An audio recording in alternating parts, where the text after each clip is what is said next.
ஒரு பெரிய ஐடி கம்பெனியில் வேலை பார்த்தான் அரவிந்த். பணம், கார், அப்பார்ட்மெண்ட் எல்லாம் இருந்தது. ஆனால் நேரம் இல்லை. ஒரு நாள் அப்பா ஃபோன் பண்ணியிருந்தார். மகனே, உன்னை பற்றி தான் நினைத்து கொண்டிருந்தேன். அதனால் தான் கால் பண்ணேன்.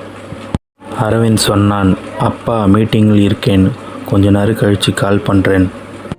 அதன் பின்பு ஒரு பொழுதும் கால் வரவில்லை.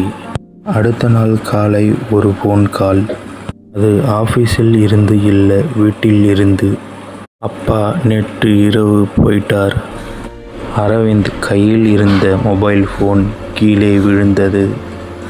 அரவிந்த் நினைத்தான், நேற்று 2 நிமிடம் பேசியிருந்தால் அப்பாவின் குரல் இன்னொரு முறை கேட்டிருப்பேனே. பணம் இருந்தது, ப்ரமோஷன் இருந்தது, ஆனால் ஒரு கால் கூட இல்லை. ஓ, அப்பா எழுதிவிட்டார் போல இந்த டைரியில்.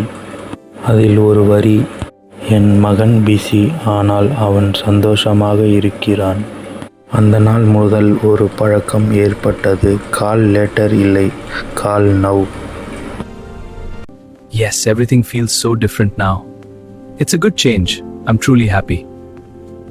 உங்கள் வேலை ஒரு நாள் காத்திருக்கும், ஆனால் உங்கள் அன்பானவர்கள் இல்லை.